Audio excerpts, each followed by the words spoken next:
episode 2. Just another podcast, aka the Black Men Don't Cheat podcast. I'm here with my man Chris. What's up, world? Here, aka Enrique. We got Coy behind the camera. Brother Els will be with us a little later. We might have a couple people stop in and chill with us while we kick it and talk shit and do what we do. Yo, did you say AKA Enrique? Yes, sir. That's your nickname? Nigga, no, is it?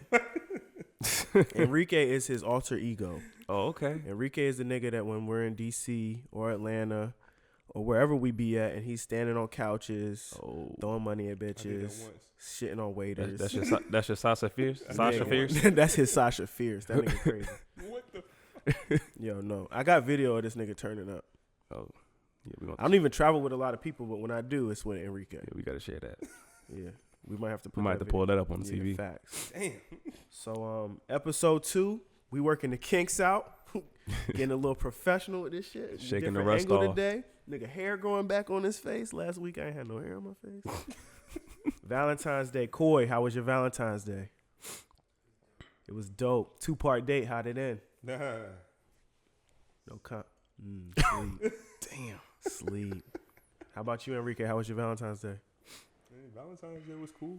Me and my sister, we went out to dinner and cracked on everybody else out there. Shitted on other people's Valentine's Day. Okay. What about you? Just another day, bro. Just another day.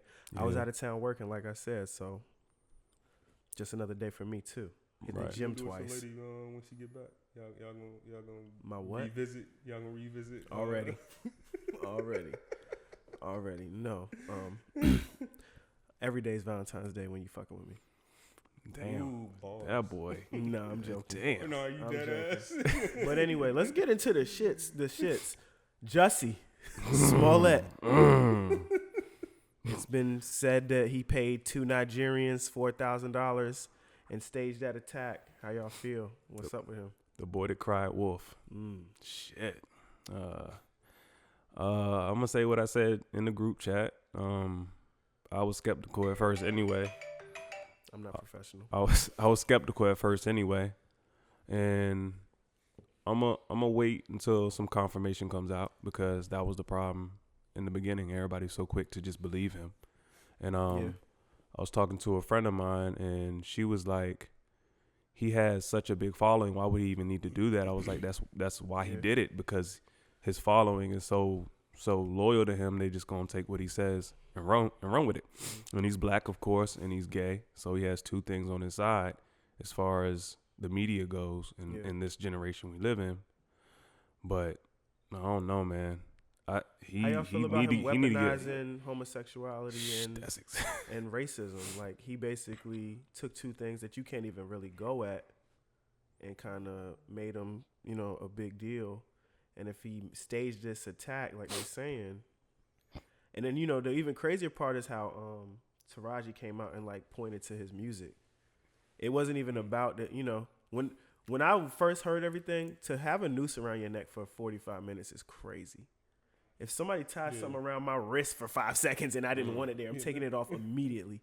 So to just, I was waiting to preserve evidence is like, nah. And then the video came out and it just looked sketch. So I'm always one of those people. Like Chris said, I'm a hold judgment until all the facts are out.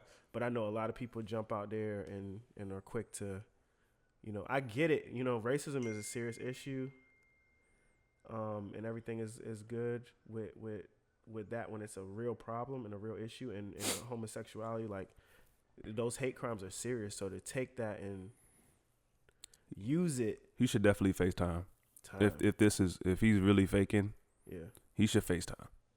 And I'm not gonna talk too much on it, but just the fact that I saw a lot of people aiming stuff at straight black men in our silence and all that good stuff, and it's just We're crazy. Always the first ones to get it's attacked. Crazy. Like, honestly, when we first heard of this attack, Black Panther came out. When we first heard of this attack, Black Panther came out. We was all kings, but even then you had the black man bowing down to the woman. But we're not gonna go there.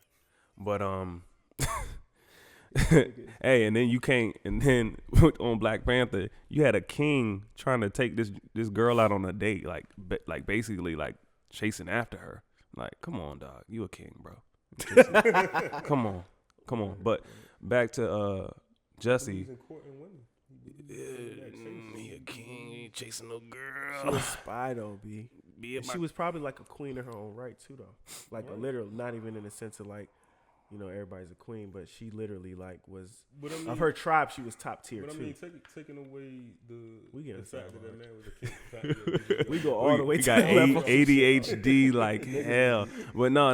Look, to close what I was saying out, I just feel like we didn't have, when we first heard of that attack, like you just went straight to a white person, a white man or whatever attacking him. Hats and all Yeah. So the fact that even before we even found out there was supposedly black men, they were aiming at us like, yo, what you know what I mean? Like, we don't have nothing to do with this. I heard too many stories to just believe that from the jump. I heard, you know, he was at a gay club and he might have been messing with somebody else's dude, and that person. It's too many different stories for me to just go with your story from the jump. Especially when, you know, to get on stage and have cue cards. Like, if somebody beat my ass, I don't need you to tell me what to say. I know exactly. If somebody put a noose around my neck, like this, how I'm walking in. And then I'm the gay Tupac. Boom. Come on, fam. You the gay Tupac? Bruh, come on. That's Tupac in Costa Rica going crazy right now. About no, that. Tupac rolling over about 3 times in his grave. He in Costa Rica, fam. Goodness gracious, man. Like, I'd rather just see some more evidence present itself before I can assess the situation. I sent y'all that meme of the Scooby Doo joint. That shit was funny. Yo. Of course, so he can post it. That meme was funny as shit. No, and then let's talk about the fact that he got 2 black men to do it. Yeah. Like, what were you really trying to go for, getting 2 black men to beat your ass? Like, you wanted more. Did you want? We see the video, did you think we were gonna think they were white? On some real shit. If I was planning on doing that, I would get 2 white dudes. Who are you really trying to aim? No, that's what I'm saying. Who are you really trying to aim this vitriol at? Like, at black men? Like, you really trying to have us looking at black men? Like, he could have made it. He could have just made it a hate crime on the fact that he's gay and had some black dudes beat him up. For you to say it was some MAGA.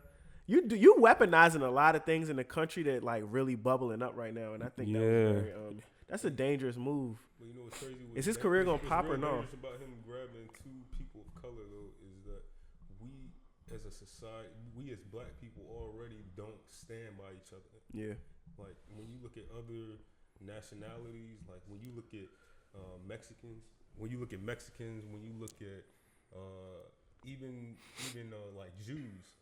Like just taking it on a religious standpoint, like people, they stick together, they congregate, they come together whenever there is a situation or a problem. Yeah, they stand by each other. We don't do that as a people, and we don't. I feel like him taking that stance, that even if this is a ploy and he used 2 black men to carry out this ploy, I mean, I feel like that's even more detrimental to what we're already trying to get to as a society.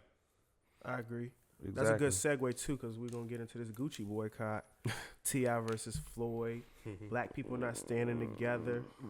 We off Jussie. Jussie, if you out here faking, that's some fucked up shit. I hope you're not faking. I hope it's not just, fake. The evidence is a little overwhelming. But Hollywood is a show. All of it's a show. He's a great actor. I don't know about great. I've only seen 2.5. Well, he's not. Yeah, he's not that great if he can't pull this off. But yeah. Nah. Gucci. You can start. Continue. Okay, so first things first. We're going to talk about Floyd. We're going to talk about T.I. That's a little bit of some turmoil in there. But I was just in Atlanta's airport. Niggas is not fucking with they drip because y'all are mad at Gucci. Everybody had their book bags and they duffels all throughout the airport. I've purchased quite a few items from Gucci. I stopped wearing my belts. I gave away a wallet. I don't use my iPad case. I don't want to start naming shit I got in his Gucci, but that boycott's not for the average consumer because it's like the average consumer's not going in and copping Gucci on the regular. So not real Gucci. Yeah, exactly. And then y'all aren't even burning y'all fake Gucci. Y'all still out here trying to flex. They'll burn a LeBron jersey before they burn Gucci. Facts. Shit. Facts. That's crazy. But I just so how do y'all feel like with somebody who, if you bought a real Gucci duffel, that shit was $1,400. And Gucci comes out, they got this blackface sweater. That pale face sweater shit is funny. Whoever made that, I saw that. And that shit 900 with the thin lips. With the thin lips. Yo, shout out to you for making that. With the no lips. Whoever, if you really out here buying that kind of stuff, are you boycotting when niggas say, "No, we're done with that"? Are you not using that duffel or that book bag? Them book bags still $1,000. I'm gonna leave that to y'all. As far as that goes, I don't buy none of that shit. You got Ralph Lauren right now. You know what was crazy? Gucci. It's Ralph Lauren. And I bought this like 3 years ago. You know what's crazy? I had to actually. Yo, yeah. Yeah, into the side. You too cool on my microphone. There you go. You know what's crazy? I actually, before I came down to 7-5 this weekend, when I came down here to the 7-5 this weekend, I was actually looking in the closet. I was like, dang. I was about to grab my Gucci belt. Yeah. I was like, well, I mean, we supposedly boycotting right now. Supposedly. But like you said, when you walk out here, you still see everybody still wearing their Gucci belts, their Gucci sneakers, they whatever drip they want to be on that weekend, they still putting it on. They're not worried about what's going on in social society. So, I mean, me personally, I still feel some kind of way about it as far as Gucci promoting blackface and thinking that we gonna be cool with it. So we already programmed, bro. Like, that's just my opinion. It's almost like a drug addict, man. We'll take a few weeks off. We'll be like, oh yeah, we doing this. Then we'll relapse again, and that's kind of what Mayweather was speaking on. Because at first, when I saw Mayweather, I was like, "This nigga, he's a clown." A coon. And I still feel like he's a clown. He just got money. He's got God-given talent. We all know that. But both sides, he's a coon. He's a clown.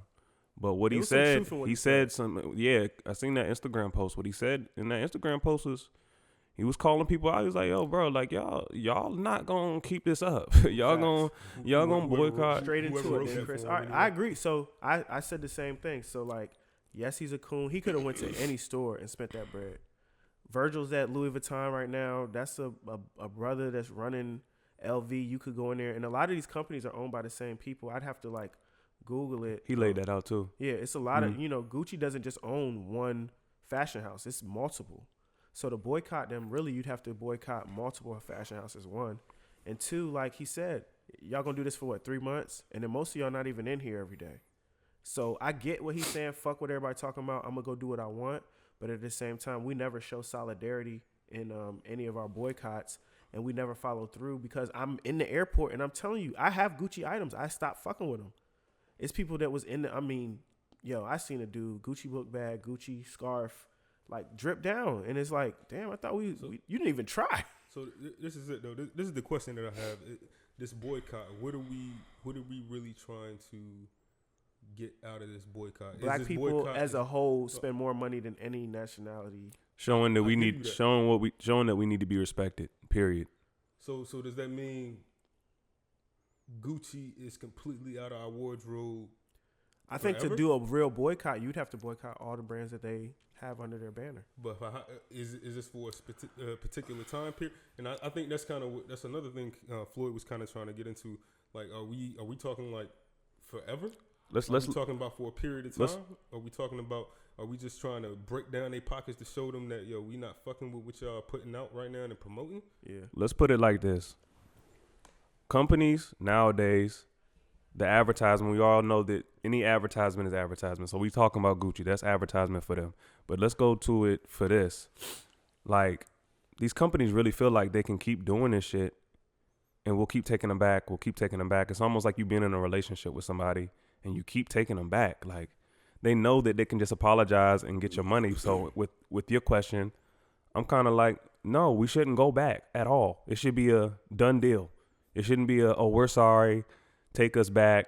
Nah, we good. That's how I feel like it should be. All right, let me put my Gucci shit on offer up. Yeah, man. Fuck that shit. Somebody gonna buy it though too. Fuck Gucci. Oh yeah, somebody definitely gonna buy it. Okay, with that being said, how y'all feel about T.I.'s fuck nigga trap? It was cool. Yeah. I don't know T.I.'s life. I don't know what he buys and what he's doing. You got to make sure he's on the up and up too. He said he bought a lot of Gucci back in his day. We know that. Yeah, so I mean, is his diss 80% because Floyd was with? I was Tiny? about to say that. Like, yeah, that was just his Floyd? moment. I was yeah, thinking Floyd, that too. Floyd could have just went into Gucci and not talked to TMZ and spent that 30. Like that's a regular day for him. He didn't have to stop and give them that statement and put it into our community. I think that's. I don't want to use. Going back to that, we gotta really think about the kids that are looking at this show. Facts. Like, period. Like, that's why it was so harmful. Like, I don't care what you do with your money, bro. But this kid's really looking at this shit like, yo, we got disrespected. Yeah. And one of our biggest people in this society, not like what's inside of him, but you know what I mean? He's a one of the best athletes we've ever watched. And the kids that are fans of his are looking at Gucci, what Gucci's doing. Yeah. Then they're looking at Mayweather basically saying, you know what, I don't care. Yeah. And they gonna follow that, or they gonna, you know what I mean, they gonna be confused. You gotta understand who's watching you. And him doing that kind of shows that he doesn't give a fuck about your kids or any of that. It's clear that he don't give a fuck. Yeah. But T.I. definitely that was definitely his time. Like, yo, I'm about to go in. I'm about to go in this nigga. Yeah. But Tiny ugly as hell. Off that. Yeah, Tiny ugly. She ugly as hell. Tiny box probably fire. It better be. How many kids they got together? They got a million. It gotta be. It gotta be. And I'll give her that. It might be. Yo, Gucci Man got to change his name? Head game crazy, bro. I thought about that when it was like the boycott Gucci Man, and you know what made me think of that was Lil Pump said something about Gucci because you know his top single is Gucci Gang. Mm-hmm. Oh yeah. So he was like, "Fuck Gucci," but at the end of the day, that song changed my life, so I got to perform it. Damn. I respect that. That's real though. That sucks though. Real. That can't really fault that man. Nah, like, that song definitely changed his life. He built his brand off of that song. Yeah, and he built their brand with that song. That's crazy too. When you think about always that. Are out here. Yeah, we like T.I. said, we make this shit hot, and we so stuck, man. You know what's crazy about Gucci? I bought my Gucci flip flops before the song popped, and when I bought them, they were like $130, and then after Future fucked all y'all hoes in the Gucci flip flops, they went up to $2-something. And then, you know, back in the day, a polo was $3-something. Now every polo's $600. Like they know when it's like, oh shit, hot. And then they, you know, Dapper Dan had all that stuff come out way in the future, way in the, you know what I'm saying? Like black man, give me your money. Parts of it was counterfeit, but now they done doing collabs with him. Like they know when like shit really pop for them. Like Fendi used to be cheap. Fendi is on fire right now, bro. Like think of black people in general. We skyrocket prices in facts in fashion. Like, so what do we do about that? Think about Champion. Champion used to be in like Walmart.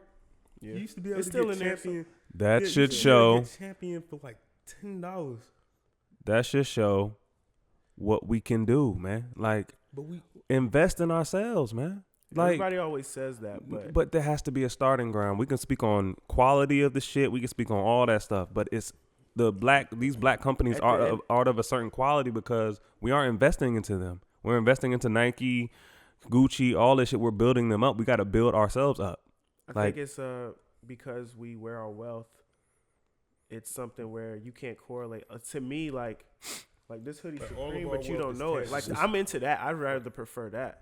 But a lot of people would rather get the Supreme with the box logo on the front. It's a status symbol. Yeah. So, but I said that to say basically the Gucci, the Louis Vuitton, they have better leathers at Louis Vuitton than the Damier and the Monogram.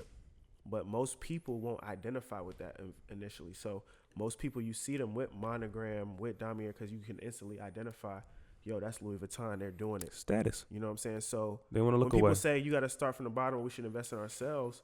The status don't come with that. Even Kanye had to go to Adidas and Nike. You know what my status is? He said he tried to do his own thing, right?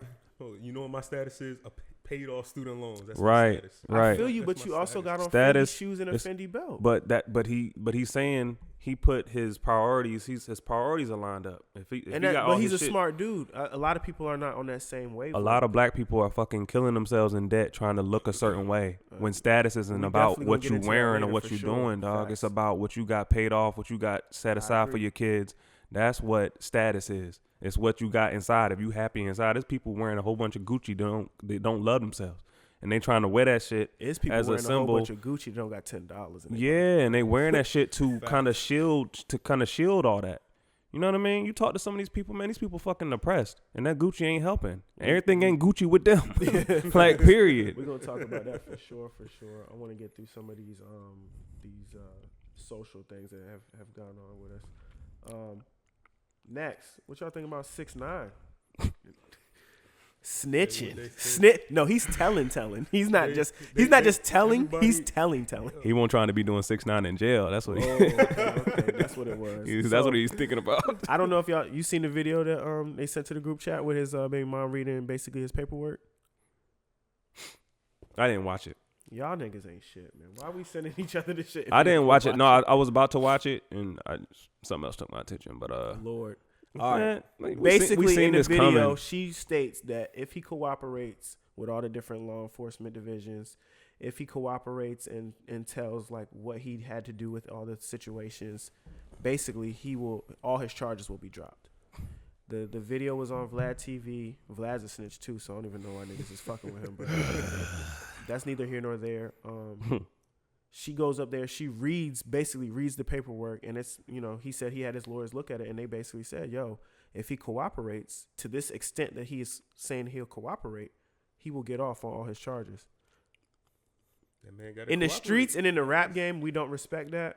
What y'all doing if y'all in that situation? I know y'all not going to be in that situation, but if y'all in that situation. Hypotheticals. I hate hypotheticals. I don't want. Are y'all snitching? I'm snitching. But hey, Coy shaking his head behind the camera. He's snitching too. I understand. Right. But me personally, I know I'm not about that life. No, I'm not. So I don't even try and portray and make. But your whole brand, as Tekashi 6ix9ine is that's your life. Exactly. That's your brand. Live by the sword, die by the sword. But he's not going to die. He's not willing to. He jumped out the window and snitched on no young boy. What's his name? Kuda. He snitched on Kuda off the rip. Like, he took out the hit on Chief Keef. He's out here telling. He's doing stuff that obviously by the code of what the streets is supposed to be about, he's not on that. It seemed like them dudes, what's they Treyway or whatever? Yeah, Treyway. Seemed like they was at this nigga neck anyway. Like they was kind of because they knew he was about to flip. They was and it's like, but it's crazy because they're the ones who kind of helped him get to where he's at. But then it's kind of like it seemed like they was kind of had this nigga yoked up, like. It seemed like a real complicated relationship between them two. If he doesn't cooperate, does any of this go away? Does it, you know what I'm saying? Like Shotty was in court like, we don't tell. He's telling. He has a child, so he's trying to get home. I respect that part of it. But I also think like you said, live by the sword, die by the sword. This is what got you famous, bro. These were the same people that had you out here telling everybody they could suck your dick. You felt like you could go to any city and disrespect anybody. So behind that, you need to stand on that. Do the now time. your baby moms is out here reading your paperwork. Once there's paperwork on you, you are a certified snitch. You can't even come home and rap. Why the hell did she do that? She must be getting paid too. She getting paid too. Yeah, facts. And she got bills to pay too. Yeah. But at the end of the day, man, these people turn tail, man. God damn. How do y'all feel about my man snitching? Was you fucking with his music? It's not really for us. It's a little. We're all in our 30s, so it's like. What's that first song that you came out with? The first shit? Gummy Boy. I listen to that shit in the gym. But some of his shit go hard in the gym. Sometimes he's yelling a little too much for me. I fucked with his track with Nicki. What was that? Fifi? Mm-hmm. Fifi was hard. I did fuck with that. A lot Fifi of was shit hard. he His rapped joint with about Tory Lanez was hard. He had some bangers. I'm saying in general, I don't fuck with him. Yeah.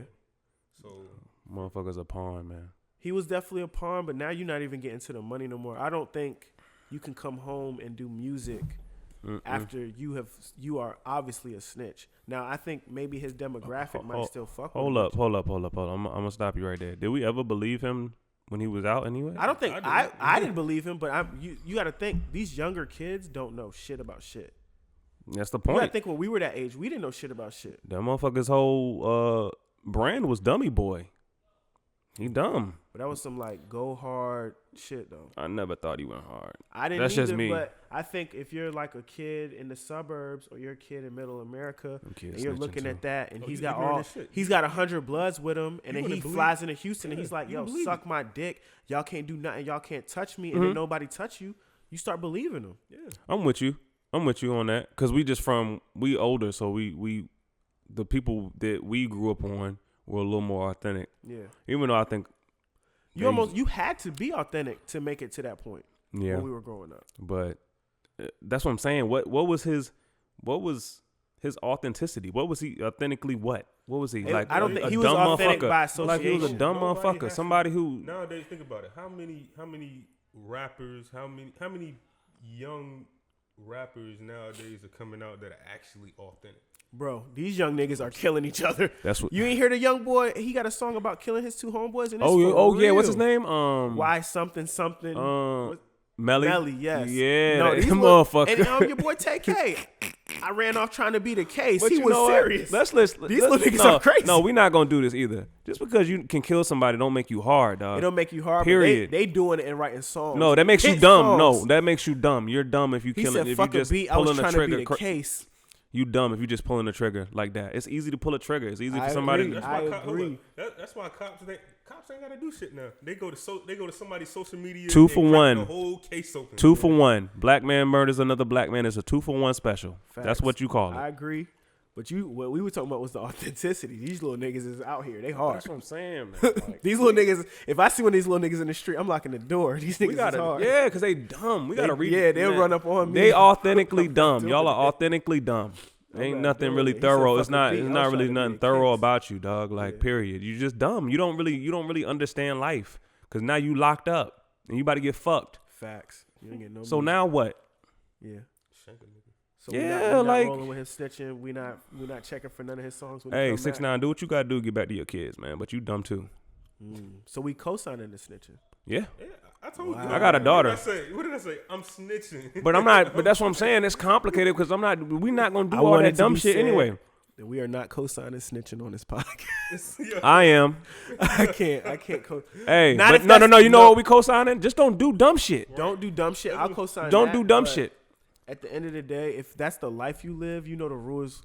I can't co-sign those rules. That's facts. If you're gonna get in it, you're not a civilian. For me, if something happened, I'm a civilian. They say keep that same energy. Yeah, no, y'all are right on that. If you're gonna get into that life, live that life. But kids, man, take it.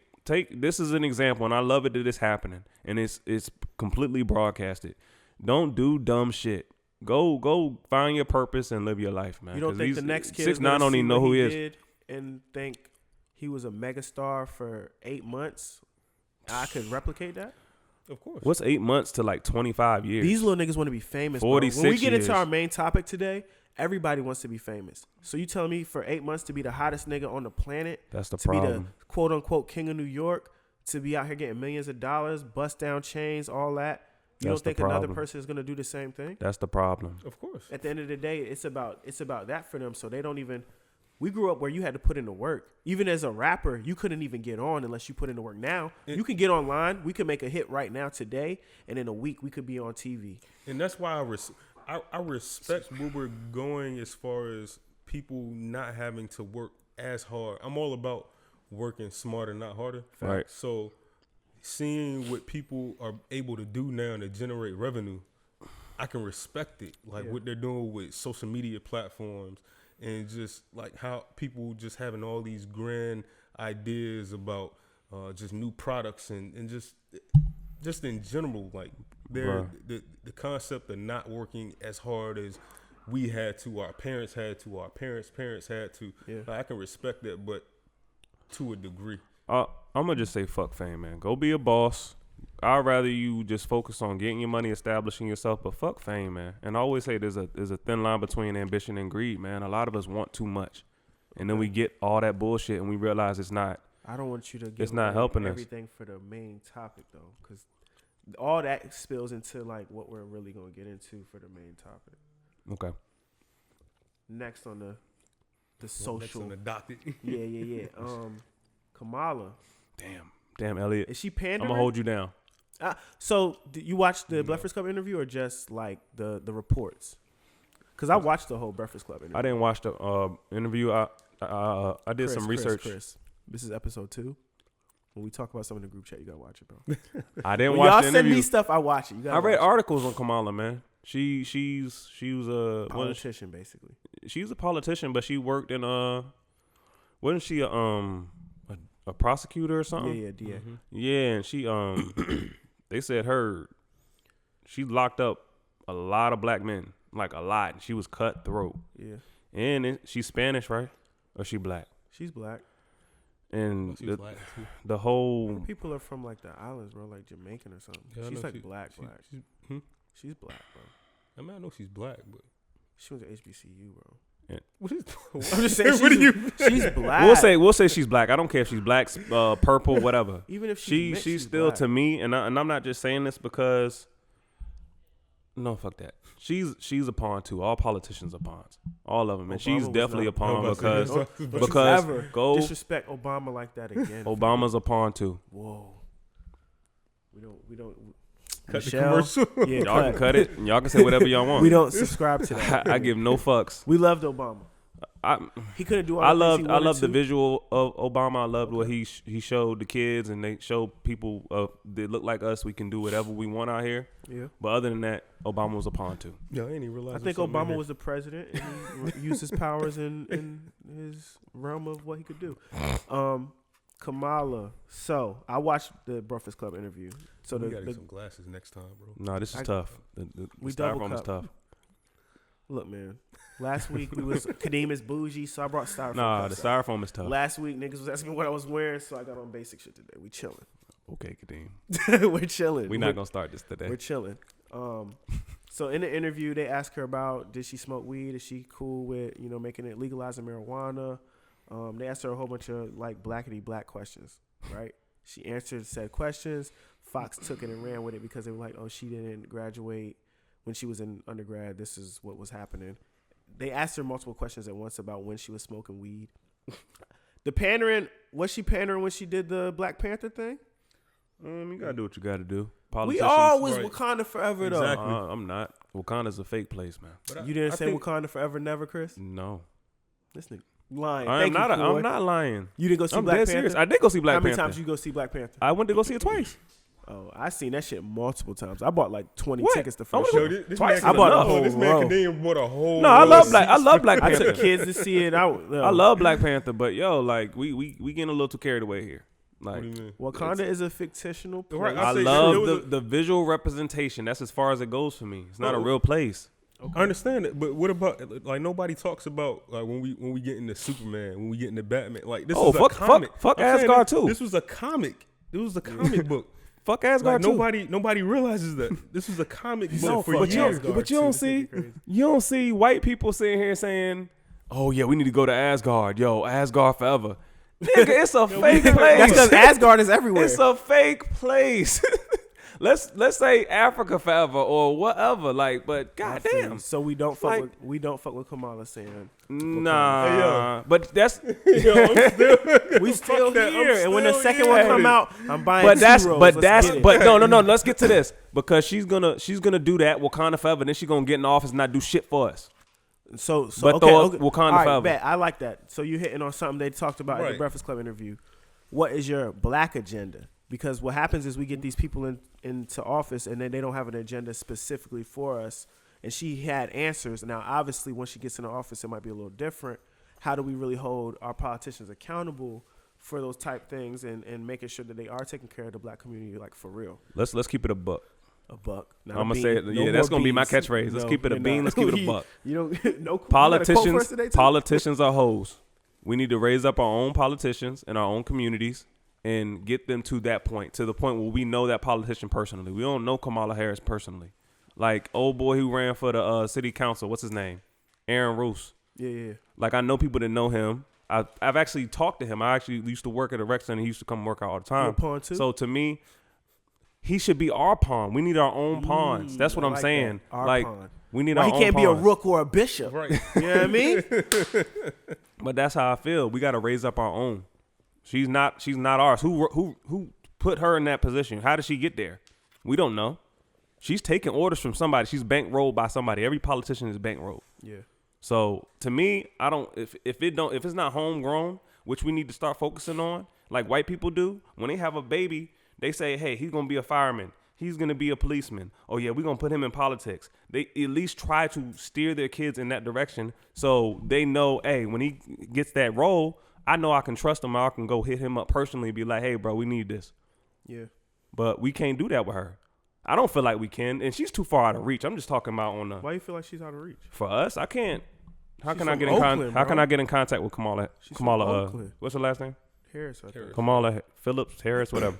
She got a black name, and y'all trying to say she's not black. I'm just saying, man, we need to just stop getting so emotionally manipulated by just how somebody looks and what they do. Like, as far as like the Wakanda Forever stuff. I shed a tear when Obama won. Yeah, that was a big moment for us. That was a great day. And for him to win back to back was amazing. Yeah. But obviously, this last go around, we dropped the ball, and we didn't have somebody that we thought was an advocate for us. And now, do you see a lot of people coming out? They're going to the Breakfast Club to do these interviews because they want to reach us. But I don't think our vote should be as easily manipulated as it has been before. Exactly. And we really need to make sure whoever we're putting in place, because our vote is important. They're advocating for what we trying to something for us, for real. I would agree with you when you say like Obama didn't do much for us, but I also think he had a lot of pushback being the first black president. For him to win twice, them niggas was not fucking with him. And that's kind of what I want to get into as well, because I feel like also like with Obama, like I feel like Obama was a real advocate for black people and what we were trying to strive for. Mm-hmm. But that pushback aspect, I feel like was a real deterrent. And as far as making that progress that we needed to make to get those necessary strides. So how do we actually overcome that? I think that's the next piece to the puzzle, because that pushback is that's serious. Like that's real life. The structure of the presidency is flawed anyway, because you have two opposing parties. So, and it's two like for real opposing parties. Like some of them don't even really like each other. Like sometimes they get in. Like I'll build a house or I'll build whatever, and then the next person come down, tear it down, and by the time they finish and tearing down whatever I built, it's time for them to leave. Yeah. Or you know what I mean? Like it's I don't know, it's a very stagnant process. Like all they do is build, tear down, then have like a year to do some of their own stuff. But it should be a building on. It should be when Trump got in the office, he's building on what Obama did. And then whoever comes after Trump, they build. That's what I'm saying. It's the fact that you just have two opposing parties is flawed as hell. Like we're I can see if it was just two people working together, like honestly, like seeing each other's point of views and really using your side and using my side to build on something. But to me, I feel like the whole structure is just, I don't know, like the system is broken. Yeah, for sure. And I feel like. I don't know. I feel like all that shit is a show, and I feel like they do that to keep the show going. Like, if you were really, like, putting your heads together and really building on stuff, we'd be straight. We'd be Wakanda? Yeah, we'd be Wakanda. We can make our own Wakanda. White people don't fuck with us like that, bro. Yeah. All right, so Kamala, get your shit together. We don't want to hear about you smoking weed. We know you niggas smoke weed.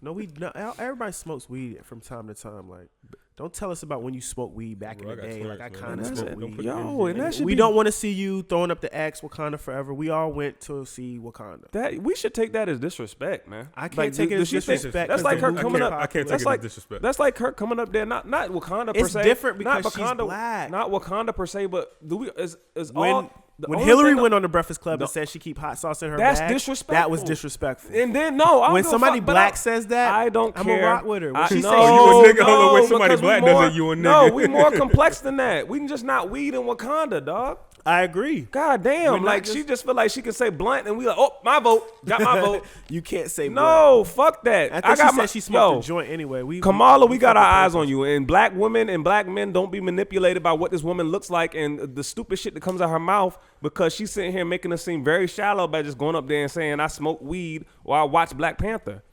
We more than that. We all watch Black Panther, and we shouldn't be. So man, come on, man.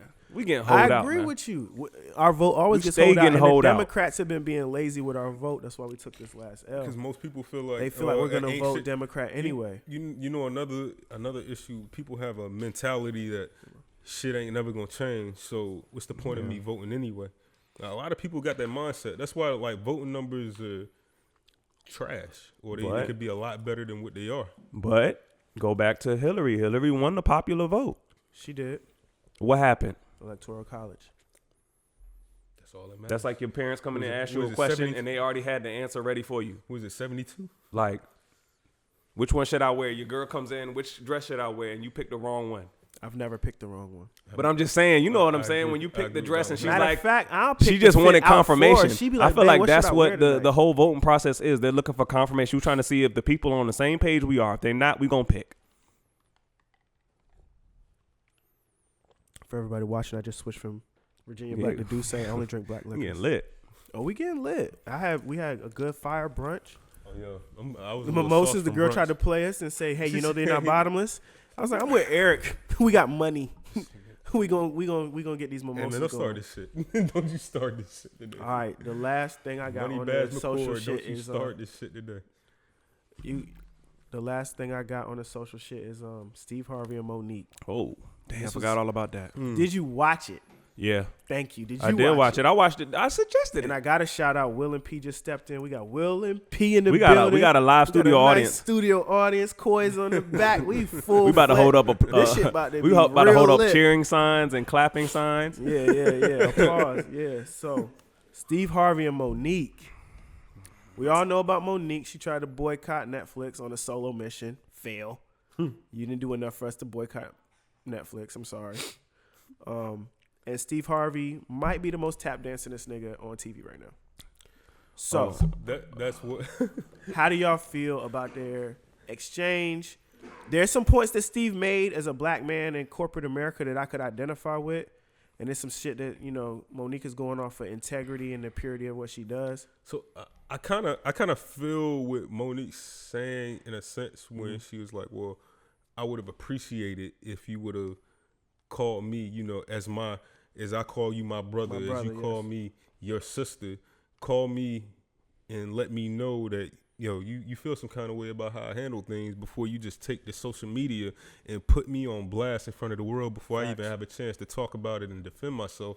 And we could have had a discussion about this instead of you doing what you did. Yeah. Yeah, that was kind of fucked up on his part, I feel. His rebuttal was he did that after the fact that she said, Oprah, Tyler Perry, Lee Daniels suck my dick. I'm not mad at that statement. You're not mad at that statement or the fact that he but it's about he fell back. Because business ties is serious. Like, it's some shit that happens at work where I can't always say how I really feel. Shit, half the time I can't even be myself. Yeah. You gotta put on those layers. You gotta put that front on. So we gotta. And I know they're dealing with millions of dollars, and their situations are a little different. And all the people we're talking about at the moment are black. So for her to feel ways about Oprah, Tyler Perry, Lee Daniels, people that are major players in this space that she works in, does she have a real gripe? Like I feel like she does have some ground to stand on. She does. I feel the same way. Ain't she like Oscar nominated? Or I don't know all her accolades. I could look them up. I got the computer in front of me, but that's Savon's job. I'm not mad at what she said, but it's more into what she's trying to do. If you really trying to make it out here, you can't say suck my dick to those people because those are top tier. Those are top tier, and let's just say it like this, man. It's just to the society we live in, man.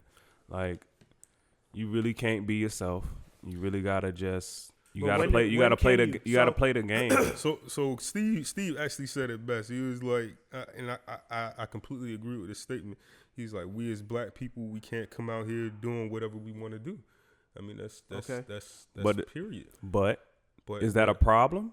I mean, of course it's a problem because if you got one side of the coin that's always been able to do what they want to do, but then we have to adhere and succumb to all of your white supremacist ways.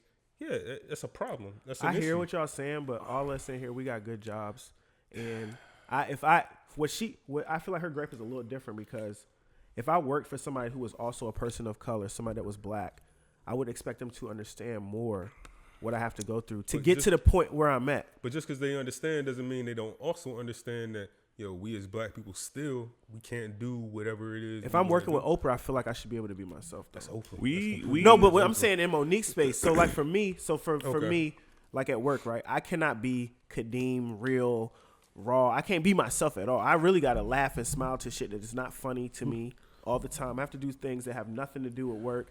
I've had people tell me like, bro, maybe if you laughed a little more, you would get X, Y, and Z more. I've literally heard that before. That is real. I mean, of course, but I feel like I've never had to hear that from somebody that was black. Nobody black ever told me that.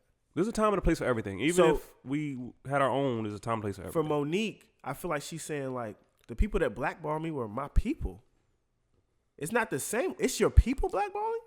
So if your people are helping create the narrative that you're hard to work with, then these white people definitely not gonna work with me. The Netflix definitely not gonna fuck with me because Oprah says she don't fuck with me. Because Tyler said he don't fuck with me, and Lee Daniels said he don't fuck with me. I don't fuck with Lee Daniels. So what I'm saying is, if my own people don't fuck with me, how am I supposed to go get this check here? And then you got Steve Harvey like, well, if I don't make X, Y, and Z, my family gonna crumble. Bro, you making They said he making between 70 and 120 million a year. See, my when do you become your own boss? My opinion on this is so like I'm on both sides of. You can't. Steve you Harvey, pick a side, bro. Yeah, no, and I'm straddle the fence podcast. Yeah, and I'm getting to that. Black people gotta figure out which side we want to be on. Do we want to stay within their system and just cater to them and contribute to their corporations and make them rich, or do we want to establish our own? If you want to establish your own, how do you break through that cycle? And then you got to play the game right now to get the funds to establish your own. So what I'm saying though is, you know what's crazy though. Everybody says this. Says we have to play that game in order to kind of like weave our way through to break through. Oprah hasn't weaved, but that's what I was about to say. Oprah hasn't weaved her way to the top yet. When people do that, they remain where they are within that system. They never break that cycle. They lose. They forget where they came from per se. They get the riches and they like shit. Fuck fighting the system. I got my money. I got my crib. I got a girl. I got a family. I'm straight. By the time they get all that shit, they forgot what they even played the game for. What the bigger picture is for, because they got everything that they wanted. Steve Harvey comes off like that. He comes off like. And there's nothing wrong with going out there and getting it for your family. But to be honest with you, your family don't need 7 figures. Now, I understand building generational wealth, so I get all that. But it's just like, nigga, stop acting like you like, come on now. Your family needs you, period. And Lord Harvey out here wilding, bro. Yeah, nigga, while you focused on all these millions and kissing all these asses, your daughter's doing some other kissing. Mm-hmm. So, I mean, bro, like really, really, where are you helping your family? But I get it. I get both sides. You got to play the game. But to say... What did he say about integrity? No, she said something about integrity. Okay. He was talking about basically this is not a white or a black people's game. It's a green game. It's a money game. It is. It is, but at some point, and this is where like you bring in the Jay-Z's, he operates within that integrity. He don't got to do, you know what I'm saying? When the white man tell him something, he be like, nah, fuck that. I do it myself. Yeah, we don't know what these motherfuckers are doing behind closed doors. That so is let's just true, leave that but we out also know he could have went and signed a deal and they started their own label. We also know like he was the president of Def Jam. We also know he has his own streaming service. We don't fuck with his streaming service because niggas I do, but niggas for some reason don't want to support the black business all the time. I see everybody drinking Hennessy. And we got Duce here. You'll never see no Henny on my podcast. One of these niggas might bring it. I'm not doing it. I'm not. For me, it's just like Puff said it. Jay said it on his own song. I'll never drink Belvedere as long as Puff got Ciroc. That's real. Why would I? Right. But then you wonder why. You know what I'm saying? It's like we got a crab in the barrel mentality. So for Monique, I get what she's saying. She wanted us to boycott Netflix. She went around it the wrong way. Maybe she's not as relevant as she thinks she is. Maybe all the shit she did in comedy don't matter to Netflix. But at the same time, I can feel where she's saying, like, she's like, damn, Tyler shitted on me. He got his own studio. Question, though. What if Belvedere was legit better than Ciroc? Why, man? No, I'm not doing it. You gotta. That's a hard, like, for me. Like if I got a pair of Nikes on that's way more comfortable than say like these Adidas, but Adidas was owned by a black man. It's very hard for me to succumb and buy Adidas knowing that my feet gonna be hurting in 10 minutes after I walk in them motherfuckers. See, now we talking quality over. I mean, that's what I'm talking about. I said if legit Belvedere tastes better. Is it legit better though? No, See, that's what I'm saying. It's like you'd have to tell, like you'd have to say like if Ciroc tastes like Aristocrat and Belvedere is Belvedere. Then no, I'm not fucking with that shit because I don't drink Aristocrat. Y'all are going off. No, he did it, man. He did it. I'm just saying. It was a question. That's a legit question, but we're not. You do say it's on the same tier as a Hennessy. Actually, man, better. I think it's better, but niggas are for some reason drink champs. I hate that shit. Drink champs. That shit. I know, right? We get into our drink champs. Yeah, y'all getting y'all bag. became like a black person staple, and That shit is irritating. It shouldn't be. Even Hennessy, when they was doing the Henny Palooza, they goes into this Gucci shit, man. Facts. They didn't sponsor him, but Jay-Z and Duce Palooza, they work in concert. So you can see like the differences in the community. To me, I feel what Monique's saying. I also don't agree with her Netflix boycott, but because I just feel like maybe nobody's checking for your shit. So maybe Netflix is right in that regard. But I also think when she jumped out the window, saying fuck Oprah sound crazy. Saying like Oprah can suck my dick is a wild statement. I like it. But damn. Like, that was bold. Now you say that, but you say those things when you on your way out the building. Like honestly, do? Monique, if you trying to make your money, like I see why Steve was like, hey, you shouldn't have said those things. But when you walking out the building, shit. Yeah, hey, no, I agree with Steve on that. All y'all can suck my dick. But man, I agree with Steve on that one. That shit is so touchy because Steve, he's sending the wrong message out there. Like I'm gonna always go back to kids watching. Like there's kids watching this shit and they're like, yo, so I just got to do whatever. Like, you know what I mean? Like I got to do whatever to get it. That is a god message. Damn. Like really, and that's why I said us playing the game. When is that gonna get old? When is it gonna be like, yo, we tired of playing the game? We wanna administer the game. Like we wanna create our own game. Like, and it's so touchy because we need people like Steve. We need people like Jay-Z. But we also need people like Monique too. Yeah. Because we're gonna get too comfortable. We need that person that's gonna shake it up and be like and remind us of what the fuck we doing this shit for. Keep us honest. Like Steve and Monique could really help each other. And I think that was a good conversation to be had between both of them because it seemed like it was very honest. And Monique was honest. That's it. Like I feel like she's always been honest when she get up there. Yeah. I feel like some of the shit Steve said was very telling on how we have to operate within society just to be successful in a lot of things. We do have to move a little different. I mean, you kind of do though because we're not in control. Y'all saw that video of him when he was talking about being the monkey back in wasn't that was that King's No. Y'all ain't see the video? But y'all remember that? Was that Kings of Comedy? Chat, bro. Was it? Shut up. But he basically was talking about how if somebody presented him a whole bunch of money, would he go be a monkey or some shit? And the motherfucker was like, yeah, I'll be eating bananas, swinging from vines, all that shit. And this was years ago. Was it? I think he said like, I don't know how much. You know what? I'm gonna try and find it because my cousin sent it to me. Everybody has a but price. But it was a high amount of money, and he was basically saying, "Yeah, I'll go be a monkey for that amount of money." So I mean, hey, how long you gotta be a monkey?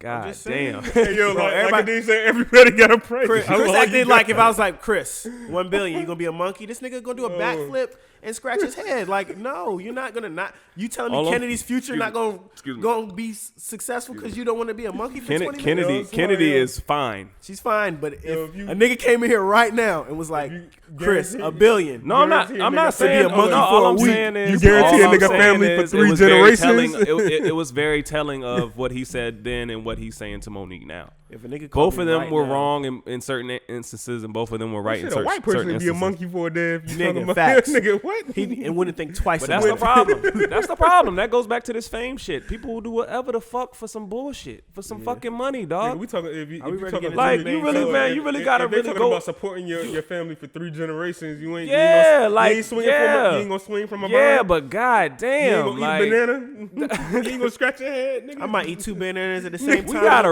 We gotta really reevaluate for the right amount of money, what nigga. we want out of life. I might double hand the bananas for the right bread. Y'all are tripping. You might what? I said what I said. You might what? What did he say? That man might be Cobra.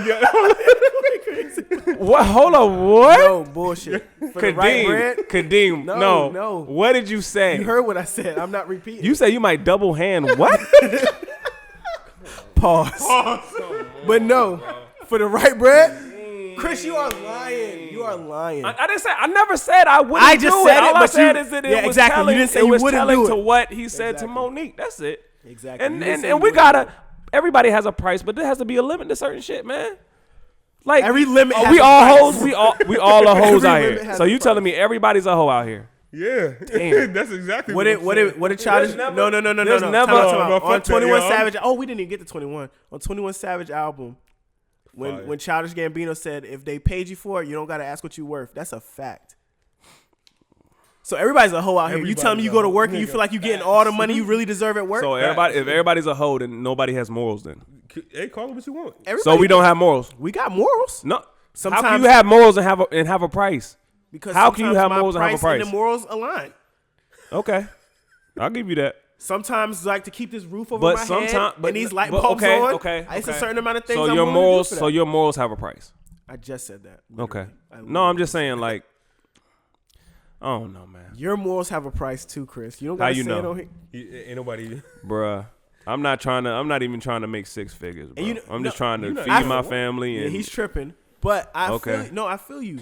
But at the end of the day, you have another life that y'all can have it. Everybody doesn't. That goes into the Killer Mike and DJ Envy. Like, everybody don't want to be a millionaire, bro. Everybody don't want to be a millionaire. Really aspire to have millions. But at the same time, that's what I'm saying. It's about your purpose. Right now, I can congratulate both y'all. Be like, yo, y'all making cake. Like, that's great. I appreciate that. Like, everybody has different paths, man. Like, if everybody was out here trying to be millionaires, come on, man. Bro, like, we be killing each other. Your money is more important to you than mine is to me. I could go to work one day and just be like, you know what? This shit ain't worth it to me. It's that. There's somebody else you got to think about when you make that decision.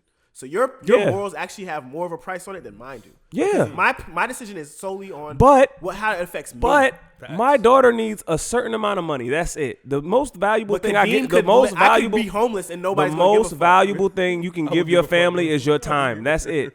That's it. We out here trying. That's why I said, man, there's a thin line between ambition and greed. We out here trying to get it. You gonna look up and your daughter gonna be 18, and she a hoe. Now what? I feel you. Did you fail her?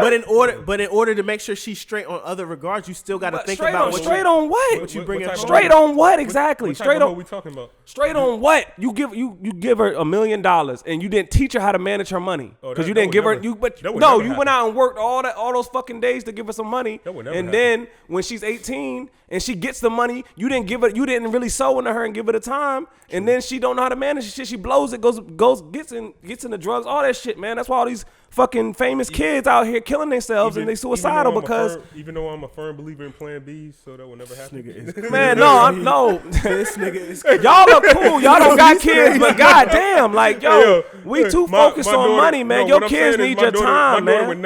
I don't feel like I'm as focused on money as people think. I'm not talking about y'all. I'm talking about people who have kids. You need to really set aside what your priorities are with your kids, because y'all going out here and getting, and your kids are being raised by the television and all this bullshit. And then you wondering why your kids is fucked up. I agree. I agree. I definitely agree with that. Somewhat. Like it's a balance. But the main premise to that whole discussion was, does niggas' morals have a price? And everybody's does. People can, I go to work for X amount of dollars. I got a salary. So if I work 80 hours or 40 hours or 120 hours, my check going to be the same except for that bonus. But just because my morals have a price, like, that doesn't mean that I'm not going to teach. This nigga crazy. That doesn't mean I'm not gonna teach my kids or whoever's coming up under me. No, I feel what Chris saying, because some people out here so focused on getting money that they neglect their children. And they don't teach their kids nothing, and they don't spend time with their kids. So I do feel what he's saying, but I also feel like there's a certain price that come with, like, if you want your kid to go to private school, if you want to be able to make sure they can go to college, like, that shit ain't free. Yo, this a mean segue, and I know we getting a little off topic with this, but I wanted to ask, how do y'all feel about the parents that, okay, my kid is 18 now, get the fuck out my house? Sometimes you gotta get the fuck out. No, that's serious. Do y'all feel like that's valid? I'm not mad. No, I'm not mad at it, because they'll be quick to say they're an adult. So I feel like it depends on where your child is at the time. And I disagree with it. I disagree with it because I know I come from a family where, like, my parents would never put me in a position where I would fail. Oh, we got another. Hey, how you doing? How you doing? Pulled up mid-recording. We might punch in and punch out on this one. I don't know yet. We got special guests coming in, y'all. You here for Lil Willie? He gone? No, he's not even here. Yeah. Yeah, I said he gone. Okay, I'm gonna put it up in his room. No. Okay. Thank you. But interrupting my podcast, but it's okay. But seriously, like, damn, what we just said? You were talking about parents kicking out their kids at 18. Parents kicking their kids out at like, you 18. Oh, I did what I hold. by law, like they going off of what the law says. The law says, yo, at 18, my kid is a grown ass person, so I can kick these motherfuckers out, and I'm done with you. I'm not mad at it. To me, like just because, so you're letting the law dictate the success and failure of your kid. No. I'm not saying that. I mean, that's pretty much what you just said. No, I'm not saying that you should do that. Like, I'm not saying that it's all subjective. I'm just saying when I see it, I'm not mad at it. Like, that's all I'm saying. Salute. No, I love her though. No, that's all I'm saying. I'm not saying that I'm gonna do that, but I understand I understand what you're getting at too, because a lot of us do cater to what the system says that we should do, and then our kids go out, bust their ass, they get into debt and da. And that goes back into me instilling certain things in your kid, spending time with your kid, doing all that stuff. When in getting them ready for life, but it's all about the motive. Like, because if you keep your kid too long, they'll get, you know what I mean? They'll become enabled, and then they won't really go out and really. Sometimes, and you can't be scared either, because we all went out there, we all bust our ass and fell in our face a few times. That's okay. This ain't saying like your kid's supposed to be he's supposed to be the 40-year-old virgin living in your crib. Like, I'm not saying that. I'm just saying, like, if your kid is 18, maybe he or she is not coming along as fast as somebody else may have. Like, I don't feel like that's necessary for you to throw them out on their ass and tell them you 18. Go figure it out for yourself now. And I did what I was supposed to do for your 18 years. It depends on the kid. I think it depends on the kid. It depends on the kid. So that's what I wanted to get to. Like, because a lot of people have the mentality that because you're 18 now, you all of a sudden have the tools to go out and do your job. But I do agree, it does depend, and it's a case by case. I think it's parenting. I think it some is parenting. parents, it's definitely parenting. Especially you see it a lot with young parents. If you're a younger parent, you're more like, yo, I had to do it, or nobody took care of me. Damn. Just got that weak constitution. You say fire to me. I put my. I mean, I like it. Man. But y'all got ice cubes in y'all shit. Where my ice cube? There's a big ass ice cube in that styrofoam cup. Oh, okay. I was about like, God damn, you got me. I was about like, Lord, jeez, this shit is fucking harsh. Y'all niggas is crazy. Look, P said, I ain't got no cube in my shit. Yeah, she going hard. If y'all was here on time. She was here on time. You got ice. I like the Lion King T-shirt. That's just fire. Yeah, I was about to say that. That shit is fire. That shit is fire. Yeah, I think you should pay. Lion King like it's gonna be we gotta get to the main topic. Lion King like it's gonna be way better than Aladdin, by the way. Oh yeah, Aladdin looks super trash. God damn. Yo, they got my man Will Smith looking crazy. You we put just Will not Smith. even talking about the genie either. Yo. Jafar look. Yo, Jafar's supposed to be a creepy looking nigga. Jafar look like he 21. Jafar look like Chris Featherston with an Alibaba hat on. Fuck that nigga you, supposed to be a creep. Jasmine would definitely leave off with this nigga. That nigga, nothing about him was creepy as shit. Yeah. God damn. Like, bring me the lamp. Nigga, go like, get it yourself. Yeah, nigga, young, agile motherfucker. Same goddamn age, bro. Nah, bro. Nah, that shit. But no, the genie, that nigga, we seen him. He was black. They was mad. And then he was blue and he was mad. You can't win, Will. You look crazy as the genie, my nigga. And you already had to live up to the Robin Williams version. That nigga was a cartoon. Oh, yeah. Robin Williams dead, too? He bodied that shit. Yeah. Will Smith, goddamn. You not winning this one, bro. Why? Robin Williams dead, too? The movie got to be so fire. They should have. Somebody said they should have just had Robin Williams do it. Like, you know, they should just use his voice. Hey, he got enough cuts. He could have. Yeah. They be bringing. Hey, they be bringing back. They could have CGI'd that nigga. God. Yeah. All right, yo, let's get into the main topic. Main topic, because it looks like our brother Els might not make it. I don't know. We'll yeah, Els missed this episode, bro. That's not my fault. We had a good feeling though. It's all good.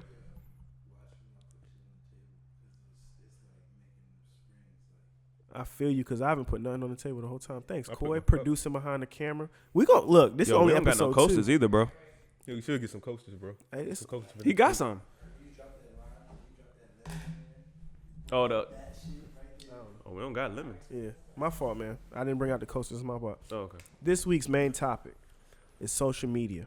Period. Like how it affects us mentally, our relationships, our self-perceptions. How do y'all really feel about social media today? And like, just like your interaction with. I know you popping out here, Chris, on the gram, but green hugs. Yeah, I gotta chill. Green. This is not what we gonna do on this. Green eyes. What's good? If we that nigga added the Just Another Podcast shit, and I got like 6 followers off the rip, but instantly. Nigga, we only had 20. You know what I mean? Yeah, bro. And he didn't even post it. I posted a picture of us sitting here chilling. He just posted words. And they were all girls. I'm right. All right. These are facts. If we talk social media. This is the problem right here. This is all social media is doing right here. This is the cons of social media right there. These are the cons? These can't be the cons, nigga. These sound like pros. Okay. No. These are your genetics giving you the green eyes, nigga. Yeah, facts. That ain't our fault. If we talking about the cons of social media, right? I feel like pros and cons, it don't got it. I mean, I think it's more negative than positive being done by social media, but think so? Yeah, because I feel like I'll give you that. For me, it's like it's a lot of people trying to show off something that they're not, or you trying to create a certain perception. One of the things I put up here is like that everybody thinks they're a brand now. Everybody thinks they have a platform. Everybody is a brand. No. Everybody should be a brand. If you me myself, you're a brand. I'm a brand. Damn, you got 2 brands. Shut the fuck up. Everybody, wow. and I think I feel like that's the problem. I disagree because I don't want to go that deep, but So you're an influencer too? Because all the niggas that got brands are influencers. Did y'all see the Fire Festival shit? No. I need new. Look, guys. You don't need just no another podcast. new We looking for some new co-hosts. These niggas don't watch shit. They ain't seen social shit. media. I feel like social media, it makes the world smaller. That is true. It does. And I feel like that's a problem. I feel like if you going into relationships, let's just talk about relationships. I'm gonna just talk about relationships. Mm-hmm. When you got social media, you see all your options, and we always say a person is as loyal as their options, right? Facts. So if I'm in a relationship, my girl she sees all the niggas that like her. She knows all the dudes that like her. She could literally list every man that likes her. Sweetheart. I can literally list. And that's true too. They want to fuck and that's something we need to touch on too. And I can list every girl that likes me of a certain. There's a degree to like. You know what I mean? Like some people just want to fuck. Some people just want to have your time. Want to be nosy. Whatever. Hey Chris, every girl likes you. Just saying. But with that being said, if I'm in a relationship, that's in the back of my mind subconsciously. So if my girl, she's lacking on certain things, it's gonna affect me because I'm gonna be like, you know what? I got all these. I can go on a date tonight with another new girl, and you know what I mean. It takes the fight out of us in a relationship because we have these options. So we're so quick to be like, you know what? Fuck this shit. I'm not gonna keep trying. I got girls on layaway. So I can't. You got a girl on layaway? But you know what I'm talking about, and girls too. I got niggas checking for me all the time. Niggas in my DMs all day. This nigga's lacking in a certain spot. My patience for him are a little shorter because I know I got all these options. So to me, that's how I feel like it affects relationships. And then people, I don't know, man. And I'm guilty of this too. Posting just all the good. You post all the good of your relationship. Oh, I'm glad you said that. I want to see if you're posting everything in your relationship.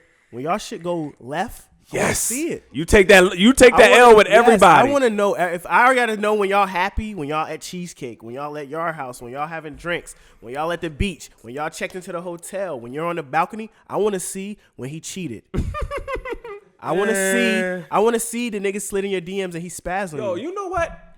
While you on that, so I don't forget, females, when a nigga does you dirty, kick your when a nigga does you dirty, at him. Don't generalize all of us, bro. Don't generalize all black men. Just at him. I've been the type of person like I'm pretty private when it comes to like breakups and shit that's going on in my relationship.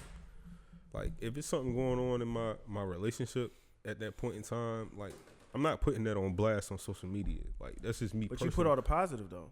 Huh? So you are perpetuating. I'm not perpetuating anything. No. Let me finish. Hold up. When somebody, like Chris said, when somebody's putting all the good stuff that's happening to them in their relationship, and now people are telling you your relationship goals, this, that, and the third. When the shit go left, we don't see it. We just see the nigga disappear off your timeline. That's how you know it went left. So you are perpetuating something because oh, damn, look, they happy. If I'm single and I'm looking at that, not me personally, I don't give a fuck. Excuse me. But if I'm a single person, I'm impressionable like that. I'm like, damn, everybody's with somebody. They look so happy. This, that, and the third one. Really, this shit rocky as fuck. Yo, let me see the rocky part. I'm gonna just share just for other people listening. Hold up, he didn't share last week, so he's sharing this I week. broadcasted the hell out of my last relationship, and years later, people still ask if we're together or what happened, because you broadcasted the shit for everybody, so everybody feels like they're invested in your relationship. Facts. And that's another problem with social media too. It gives us like, I'm not gonna go off because we still talking about relationships. So go ahead. So maybe that's maybe that's me though. Like me, I don't put every single thing out there that's going on in my relationship or what's going on in my life on social media. Like if me and my girl, I don't have a girl right now, but when I did have a girl, like if we were going somewhere for the weekend and we were at some event or whatever, yeah, we gonna post it. But I'm not posting every single moment of what we're doing of our lives. Yeah. But that doesn't mean just because I'm posting what we're doing this weekend and everything is going good and we look like we so in love, that doesn't mean like if we in a rocky situation 2 weeks from now, oh, I'm supposed to post that just because we in a rocky situation? No, I'm not going to do that. Yeah.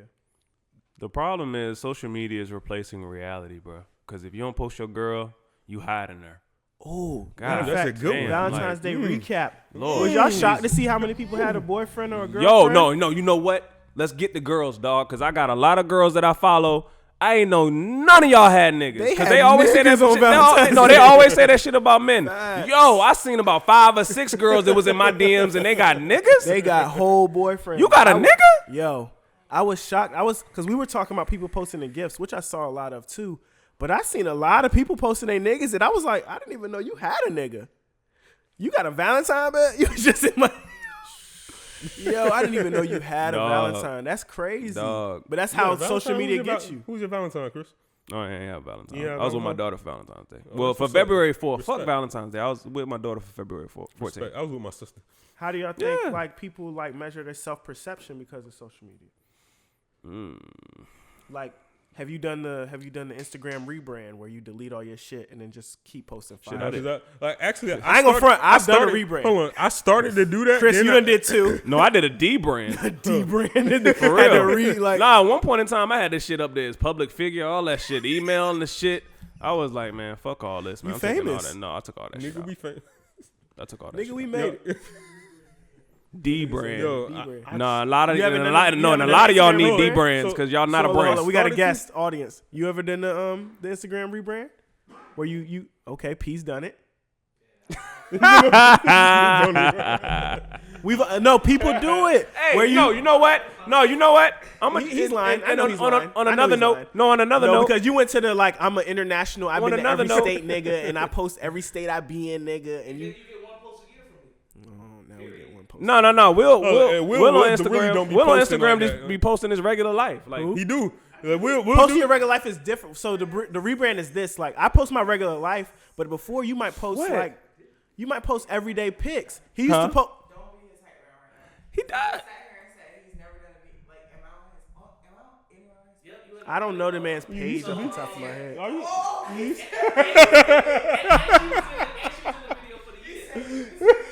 You know what? Will and Kadeem, y'all both got the same kind of flex. I'm not flex. I don't flex. Will be out in a cabin somewhere talking about regular Wednesday. Kadeem be hold on. You know what I mean? Kadeem be on first class flights with Joe Biden. Yeah, yes, let's get him. Get him, yo. Hey, Get this nigga. We know. Stop the presses. Stop the presses. Right, because he was talking to Joe. We was just we peeking like All crazy. right, no, we was just talking about politicians as hoes, and this nigga's up on a plane geeking with Joe Biden. I didn't even want to take a picture with him. You a damn lie. No, on God. You're a on, damn no, on lie. everything I love. I text my dad. No, So because, Joe Biden- listen. I posted a black picture that just was words like, "Yo, I'm on a plane next to Joe Biden," and people was like, "Show us," and I wasn't gonna post it. And my dad, I text my dad because he's heavy into politics. Like, "Yo, I'm sitting next to Joe Biden on his flight." He's like, "You gonna take a selfie?" I'm like, "Yo, I don't even get down like that." No, that was dope. I waited till the end to be like, "Joe," That was because we was dope. cool by the end of the flight. That was my guy. No, real rap. He dapped me up again on the way to the joint when we got to Norfolk. No, that was dope. You could But I was like, you could have assassinated that motherfucker. No, I was like, Joe, look, I don't even do this. Hey, yo, somebody My at dad Joe, gonna kill me if I do selfie. Somebody at Joe Biden on this No, swear to podcast. God, I promise. Let's get this because y'all know. I how was just feel, on the plane with Alvin Gentry on the way home this y'all week. know how I and feel Tony about Brothers. politicians, but damn, yo, Joe 'Cause you Biden was didn't- just rolling by himself. Yeah, Joe he Biden was go dope hard. when I got on the plane. Cause you could was have dope punched Joe when Biden clean in the face. Nah, he too cool to punch in the face. No, but I'm just saying. He like the saying. coolest white You know what I guy mean? ever. Somebody, Kadeem could have real life. Kadeem could have No, real man, I'm life. telling you. They won't with him. I Like don't know. they won't directly beside him. But Listen, I sat down, I be in my own world, yo. So my headphones are noise canceling. I sit down. I don't even realize it's Joe Biden. Then people keep reaching across me to talk to him, and I'm looking. I'm like, why do they keep reaching across me? I'm like in my own world, and I look. And I'm like, oh shit, it's Joe Biden. He was like, hey man, I'm Joe Biden. What's your name? I was like, I'm Kadeem. I know who you are. No. he knew who you were. Let's get into You- what he you was doing. Moneybags He was McCord, he was he knew neutralizing what you. I'm- He was neutralizing you. Anytime you speak to somebody, that's neutralizing the No, situation. he was hella cool. Yeah. But I'm not here. What I brought up was the whole rebrand thing. Niggas do it. I've done it. I've deleted all my pictures and been like, you know what? From now on, this is like, you think of like an image you want to put out there because that's what everybody's doing. I think my re-image was not posting as many images as I used Yeah, to. I feel post like in the that's past. everybody's. Unless you think you're an influencer or Instagram model or some shit like that, you don't want to post as much. You might post some more in your story, but you make sure all your pictures are fire. I have friends that'll like, we were in Cabo and we went down to the beach and they didn't want to get in the water. They didn't want to do nothing. They just wanted to catch the fire pictures. And that's sad. And I'm not Yeah, even. because That's I'm sad. a real No, it is horrible, fuck. but I know people that are like that. I was out and I was like, I don't even, y'all know me. Yo. I don't even want to take no pictures. They's like, no, nigga, stand up there by that cactus and look that way. I got you. Kadeem, you know it's so bad. I know females that literally get dressed just to take a picture for Instagram. Oh, 100%. Facts. That's insane. But that's so. Is that your That's self just image or is that's that just you? like, what that's you're just trying like to the put out woman there? like you taking out to the movies and she gonna go put on a whole fit to go watch Black Panther. Like she got her makeup done. She about to She's go out doing to it the for club. the pic. Yeah. Doing it I'm for like, the nigga, pic. we going to the movies. So Yeah. with that being said, is everybody a brand? You said somebody said yeah. I said no. I say no. Somebody said yeah. Did nobody say? You should not be a brand. Everybody thinks they're a brand though. I'm a brand. Everybody thinks they're an influencer. Well, Everybody's I trying don't- to. Yeah, I was about to say. I was like, and I was about to say. myself, like when I think I was of about to brand, say- I'm Oh, thinking he's about the one my- that said yeah. Yeah, I was- I'm thinking about myself and how I portray myself and Your how morals. everybody else, Your how morals and your everybody- values, right? How everybody else sees me. So that's what I'm saying when I say I'm a brand. I'm not saying like I'm out here like the Instagram influencers, the people that oh yeah, I'm gonna be on Instagram With- looking for E. Ethically, you're a brand. Right. Ethically, everybody should carry themselves like a Exactly. brand. That's But what business, I meant. That's what I but meant. We're business, talking about it in but social business media. wise, no, no. A lot of y'all out here wasting y'all time on social media and y'all not making no money. Now, the person who's out here making money off social media, all props to you because that's some easy shit. Like, Yeah. you just Once you get in there, it's nigga, easy. what? Yeah. I'm making millions just to post. I don't know. The M part is up there. I'm not mad at that. Some of them, yeah, but no. This is a weird. Nah, I ain't gonna do that because y'all gonna kill Go me. ahead, we're flex, but okay. No, see, look, this nigga be last week he told us he wasn't a model. He's a fucking liar. You're a fucking liar. To the point where I had to be like, so you don't get paid. I to put model on clothes? the side. No, hold on. Now On it's the on, side. now it's on the It's not side. your Now it's main- just It is on the side. Now it's just on Okay. the side. First, So what hold you on, was about last to week say? you want- Tell us what's the biggest check you got to put on some shit? What's up? The most money I made off social media just for somebody posting a pic of me on their page is probably $500. That's And I'm a regular dude. For a pic? Yeah. I ain't never got shit Yeah, for you my ain't For face. somebody to post a pic, and I've gotten modeling jobs off of social media. People see me on social media. I've got modeling jobs, but for somebody just to post a pic of me, I got like $500. Shit, I ain't never got nothing. What? No, I'm not talking to you guys. Somebody retag me, I don't get shit. But So is nigga? We missed 21. we did miss 21. I'm sorry. 21, good on the release, bro. We Happy to have you We back. appreciate y'all stopping to get the Deuce. Facts. Keeping up with the Joneses though, like flexing the Instagram flex. Keeping up with Moneybags McCord. What's good? I don't even know who that is. That ties in the 6ix9ine shit. Yeah. Cause 6ix9ine made a lot of his livelihood off of social media, and that's what led him down the path that he got on. It's a slippery slope, man, because when you get on it, you get that high. Like I said, social media is a drug now. We want, definitely, for sure, definitely. Social media is a drug. You don't. That shit is think about how addicting. Think about how addicting social media has become in social society in general. Like people in general wake up in the morning and immediately like they're on their phones checking what's going on in social media. Is that an addiction or a habit? That's an addiction. You can be addicted to anything, Kadeem. No, I agree that you can be addicted. No, to that's anything, an addiction, but bro. is it like? Because I wake up in the morning and the first thing I check is like I look at my emails. Because your life is in order. You're not a drug addict. That's what I'm saying. There's some people out here who. But maybe that your habit is the social media. Like me personally, I actually So speaking about my own personal experience, like I actually got to a point where I felt like I was a little too ingrained on what's going on in social media. Mm-hmm. So I actually started to cut off all of my notifications to social media. Yeah, I never had that shit. Now I have to consciously think about going to social media in order to see what's going on or see what people are doing. But the memes is so funny. So I agree. Y'all remember? So mostly that's why I check social media, like the memes, like what's actually going on. But a lot of people just want to be into whatever somebody else is doing in their life. Okay. Yeah. How many y'all remember signing out of social media? Signing out? Yes. No. Y'all don't remember that shit? Y'all don't remember signing out of MySpace, signing out of Facebook? Now MySpace. So we did talk about this a little bit last night. So like, cause MySpace was like the first, like unless you had Black Planet, MySpace was my first, Planet, right? But it wasn't. We weren't talking about flexing. Like you was happy to just talk to another joint on MySpace. It was more like a chat room. And then it was Facebook for people like at first you had to be in college, and that was like around my freshman year in college, right? And I hate that they opened it up to everybody. Then they opened it up to everybody, and now you have the Instagrams. Oh, yeah. And at first, Instagram was just for iPhone users. Like I hate that y'all, they opened it up. I'm gonna tell y'all a little something about just my field is in cybersecurity. They got something called federated sign-on, right? Where all these companies have like an agreement as far as across the web, where you can sign on with your Gmail, whatever. Facts, yeah. Like Facebook has federated sign-on with a lot of these companies.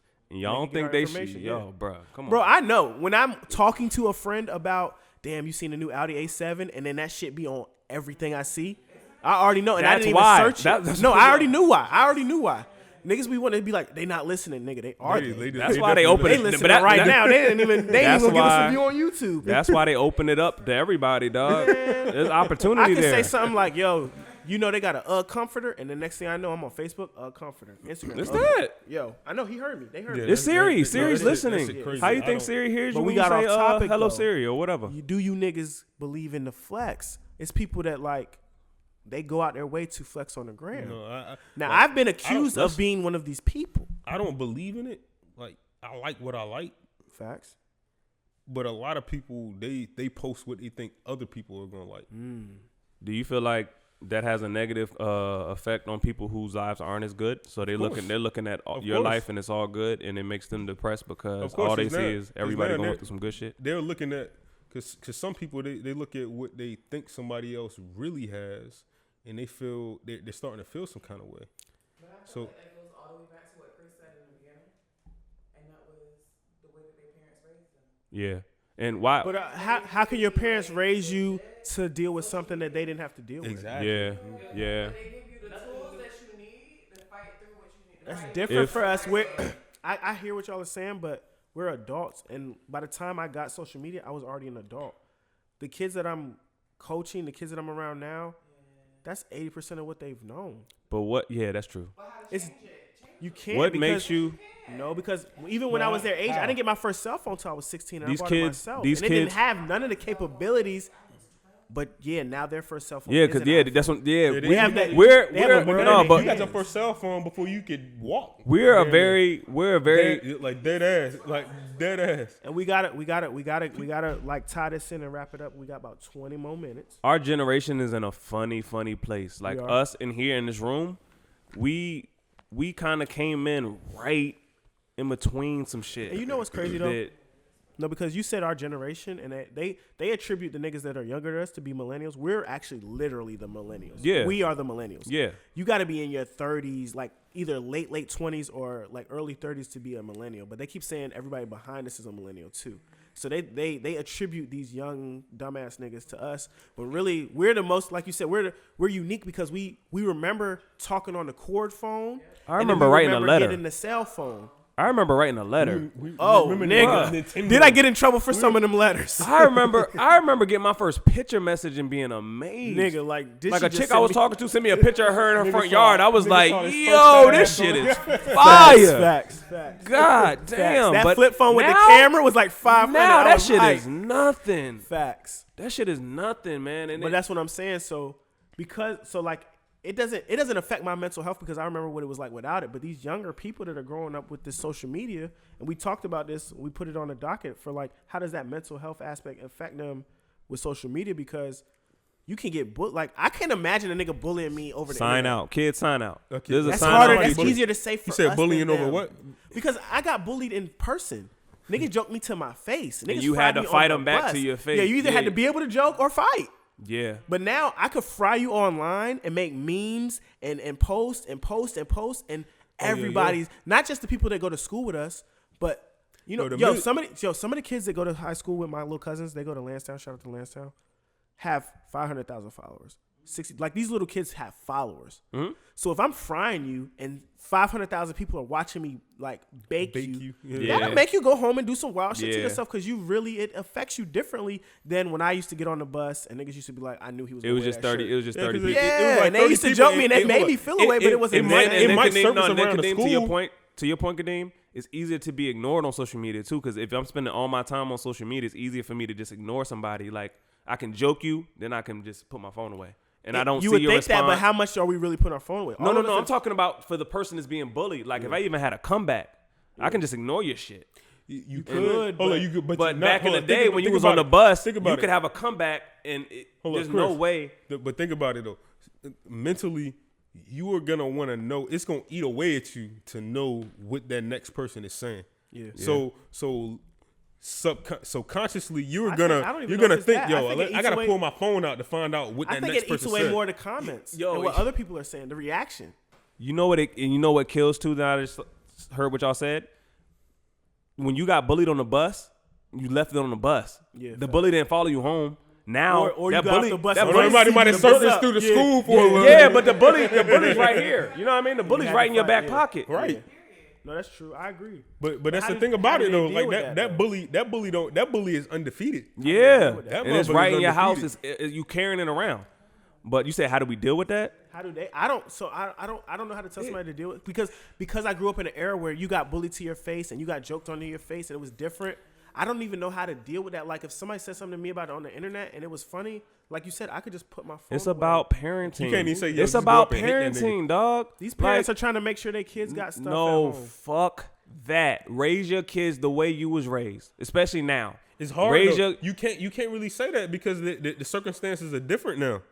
The circumstances are not the same. My kid doesn't need an iPhone. My kid don't need an iPhone. Now, like my daughter Kennedy's not getting an iPhone until she can pay her own bill. Now, Chris, we can't FaceTime Kennedy. No, FaceTime me. I'm with her. Nah, F all that. 100% on that. But a lot of parents don't have that same ideal. They hold on, and you know why? Because they feel like their kids have to be up on whatever. That's their everybody problem. Understand that's their problem. But that's what we're talking about right now. Yeah, we're talking about those kids that are in that situation where they have parents that are trying to keep them up on whatever is going on, so they're gonna have them in the latest whatever. That's the problem, though. I feel like kids don't need all that shit, dog.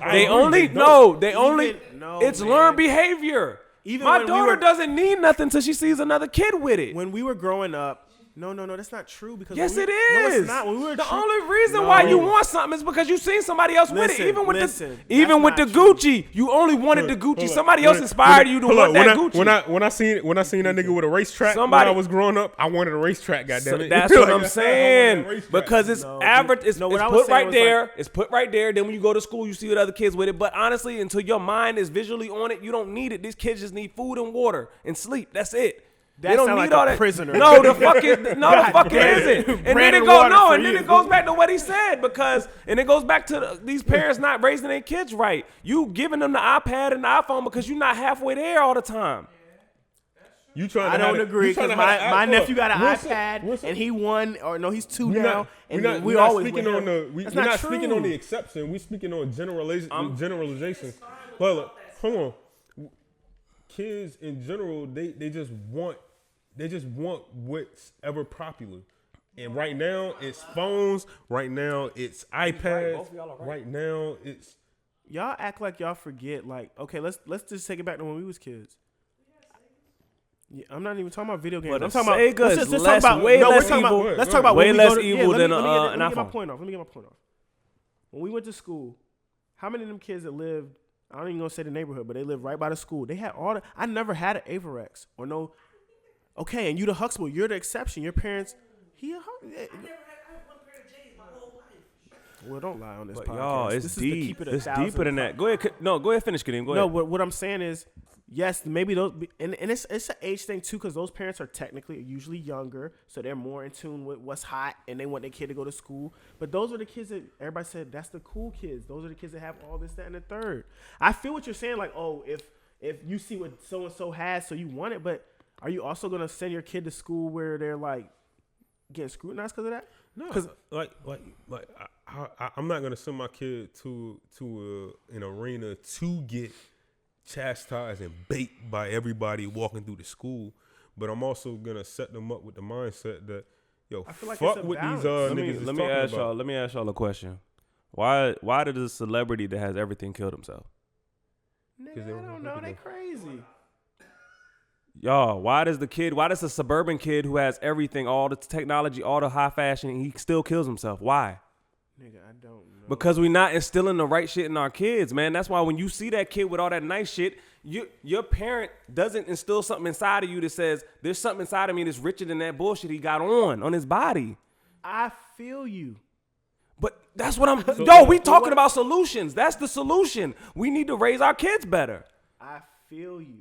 But I also got to say that when you are in that arena, the kids go to school themselves. That's a social. And they have no anchor, Kadeem. They have no anchor. You're going to have a foundation at home, but you're still going to develop and become your own person. Of course, but you're still going to have your own things that you're into that you like. Oh, my fault. Damn, you're right. These kids don't have nothing to lean on, bro. You're going to still have things that you're into that you like, that you're going to develop that on your own. And as a parent, you're going to want to cultivate that as well. Let's just say this, y'all. There's nothing wrong with wanting things, but what happens when you don't get it? What do you have when life. What happens when you don't get it? You don't have nothing else. You don't have nothing inside of you to lean on when you don't get that shit that you want. Because people now these kids, they don't have nothing. With that fact that, when you don't get this, I feel what you're saying, Chris.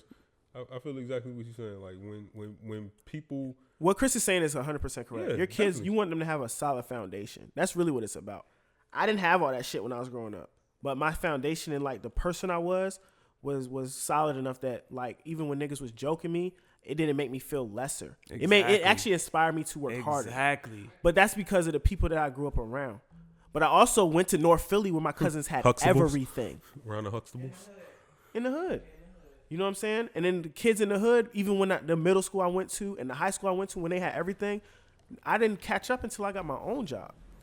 There was no social media. I didn't have to deal with Instagram. I could only imagine if niggas was guessing what I was going to wear to school the next day on Instagram and there was a poll and niggas was right. But Kadeem, it's that shit that was inside of you when you didn't have it is the reason why you have it now. Everybody's not going to. My mom sat me down and made me watch Roots. But there's a No, that's not even a joke. The reason why you have what you have is because of that anchor you had when you was little, when you didn't have it. That shit that kept you fine with not having all that shit is the reason why you have it now. It's the reason why you can go get it now. That's what I'm saying. Like you was raised right. You can instill. Like all I'm saying is, we didn't grow up in that. Like it's different, bro. It is. I see how these kids tease each other online. Before, if you got beat up, it was just you and the 6 people that saw it. Kids now, is ruthless. Then it's that too, because if you said some fuck shit to my face, I can punch you. Like now, it lives on there forever. And that's why. But even then, bro, even then, if you shit. punched somebody in their face back then, it was just you and the 3 people that saw it. Now, if I beat the shit out of you, it's online. 3 people. No, I'm saying. No, I'm saying that's why people. You said No. 3 people And you gotta live with getting your ass beat every day. No. Whereas You before, ain't believe though. That's That's why- why be around school the next day. No, My point bro, is you different. know, I coach kids, so I see when there's a fight in school, and a lot of these little niggas go to Norfolk schools. So I see when there's a fight, and they showing it, and it's like, I gotta repost this. No, because I'm telling you, I coach, No. they're 12 My and 13. point is different. That video lives forever. Kadeem, people feel like they can say whatever they want to say is because they don't have to deal with physical repercussions. Like I can say suck my dick online because you know what I mean? Like I know you can't touch me. Yeah. I'm on my phone in my living room. You down across town or whatever. Yeah. So, AKA. So I feel like I can say whatever I want. And that's why people are so blatant. If you see these comments, nigga, having people to just say all this shit, they're not gonna say it to your face. And I've had that happen. People talk all that shit, and then when I see them, You running down on people, Chris? no. But when we all been there. We all been there when people have said some shit online. Yeah. Then you see them in person, and it's not that same energy. Is because that shit is technology, bro. There's a difference between technology and human nature. We're out of our nature on social media. That's why people are just so out of whack. They going crazy because it's not natural. This shit is not natural. I feel you. Your kids don't know what they're missing if they've never had it. Exactly. You go certain places and people never had the beach. So you can't say that either because now you're in a society where you're going to have certain people that have. What do you mean? Hold on, nigga. Hold on. Will, if you're going to school, and you had this person that has everything in the fucking world. All the broke people had it. I never had it. That's what I was saying. And to Will's point. Now, back then, it was easier because we didn't see a lot. Now, these kids are seeing everything. They don't miss a shit. They seeing everything that's because of the point social that I'm media. getting to. My thing is, you can't sit here, you can't try to fry me or say anything about me just because I'm clean, I got good clothes. I got on Nikes, I might not have on the new J's, but you a dumb motherfucker. Right. It's the priorities. The priorities are twisted. But you know what? What's crazy? Hold up. What's crazy is that doesn't fucking matter right now because people aren't putting that in their heads. Okay, it's bad parenting, it's Chris. Yes. I know. We all agree with that. Y'all. And then because of what you said, the reason why that kid teases that other kid is because our values are placed in material shit. That goes it goes back to parenting. When that kid come out, what you gonna instill in that kid? We got about 10 more minutes, but is social media perpetuating that? What you just said? Minutes. Yes, it's just like this. The TV is replacing the TV. Well, not that TV. But you know what I'm talking about. TV, not get on the material stuff. TV is just broadcast advertising. That's all it is. What TV is that, Kadeem? Come on, bro. I'm just asking. See, flex. OLED. And now I feel insecure because Kadeem got all this nice shit. OLED. Yeah. My man got the clapper. Yeah. No, I don't have Right. Kadeem turned into that kid. Kadeem literally went and turned into that kid he just was talking about. No. Now every time I step in Kadeem, every time I see Kadeem, I'm like, man, this nigga got all the nice shit. No, this is what happened, bro. I grew up. I had humble beginnings. My mom was in the military. My dad, we don't need your Batman story, bro. That's what I'm saying. Exactly, my origin. No, story. but for what real. I'm saying is, like Will said, the kids in the hood had everything. They had Everex jackets. They had the NASCAR But you know jackets. what's crazy? Nigga, I had a starter jacket that was with Raptors. Listen. Back when the Raptors was trash. Nobody was Kadeem. fucking with the Raptors. Kadeem, listen to what you Now just... I wish I had that shit. That shit probably be hard.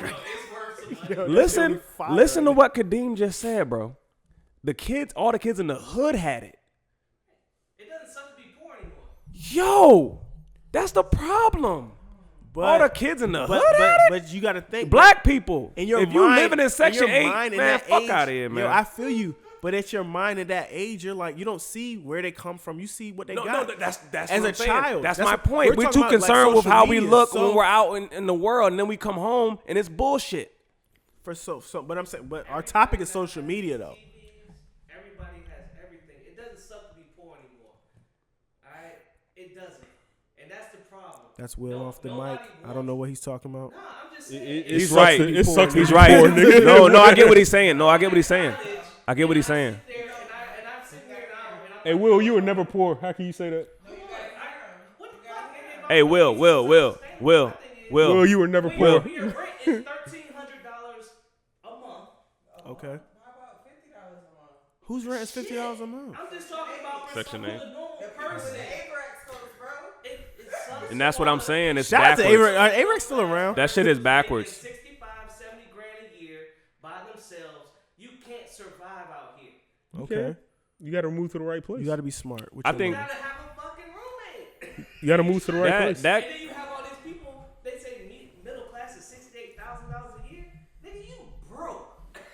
If you got 2 working family, 2 people, and 2 kids. That's my guy Will off the mic. He's an accountant. He's a CPA and all that. He's really. Whenever my money comes in and I really need to make a right I decision, always he's say the first person it's I not call. about how I'm much you trying to make. be It's about how fiscally much you let them take. Period. Facts. Like you can make It's what you do with it. 50,000, and if you manage your money right, you can do everything you want to do. Right, but then that gets into the 2 for 20. That might be what Yeah, and Go that's back- when we go That back is to gonna the be an 220. ongoing that's subject when for 2 the for 20 podcast. turns into a date. That's gonna be Because I only make 50 grand a year. That's gonna be. You something gonna we settle for this talking 2 for about 20? a You lot. gonna give me that same pussy I got last month, and we gonna be okay. Exactly. Yeah, she gonna make it do what it do because the perspective is different. That's what goes into social media in this generation. Now we've gotten into the black men don't cheat portion But of what the he podcast. said, what he said, could be dived into a lot deeper, dog. Because it's not bad being broke. Because shit, these people want you in debt, bro. They want you to go out and get all this shit. They want you to continuously contribute to this working system, and they want you to work till you 85. Because okay, we'll give you the house, we'll give you the car, but you're gonna be paying us forever. It took 30 minutes to make that car, and it's gonna take you 5 years to pay it off. I feel you. And if you're able-bodied, you should fucking work. Period. That goes into that 18-year-old I shit. don't agree with that. Like, cause if I can find a way for my ass not to work and still We're gonna make talk about great that. Real on shit. No, we gonna talk about that we're too. We're definitely gonna talk about that on No, another that's real. podcast. Yeah, that's definitely We real. call that fuck you money. We definitely gonna get to that point at one point. At one point. Black We're gonna talk people. about that. I'm all Let's about that close working it out with some what we going to get on social media, like whatever y'all want to get off y'all chest. Go ahead. I was about to say, black people, use your day job as your sponsor. Okay. If you got dreams, use your day job as your sponsor and get what My you day want. job sponsored this podcast. Exactly. That's what I'm saying. That's prime example. We're Perfect trying to be example. creative. We want to do something special. Don't let social media like make you feel lesser. I feel like that's always the takeaway. Like I think women get up there and they see, oh, her body looks like this, or she did that, or she got that surgery. Dudes get up there and they see the guy, like he driving a fire car and he got the girls, or and everybody's flexing with like these money phones and all that stuff, and it makes you feel like you're not doing well enough. And like Chris said, everybody's like we all a little greedy. I ain't gonna lie. Maybe I got more than I need, or I'm aspiring to have more than I need. I just want to make sure that I'm always straight. It's your awareness of that though. A lot of people aren't aware of that. A lot of people feel like what I have is not enough, and then that's when they fall into depression. I feel like social media helps perpetuate that though. Social media is a tool, bro. It's not reality. It's not at all. Stop thinking it's your reality. It's not your reality. So It's what you put that out into the world so people feel a certain way about you. And sometimes you don't even like. I don't always like the perception I get from social media from what I post. To be honest with y'all. Yeah. And a lot of people feel like they know you off for what you post. I'm like, nigga, we didn't even get into that. I post a select number of things. That's why I stopped posting my daughter on social media. I had a person take pictures of my daughter and act like they was hers. that's crazy. This that was would It's ease a lot of me. people Yo. doing that though. It's a Yo. lot of people doing that. Yo, they lot renamed her and of people doing everything. Wow. She It had a came different to a- name. I What was don't her new remember. name? This was We back- want to know the new name. This was back. That's some evil shit. That's what I'm saying. That's crazy.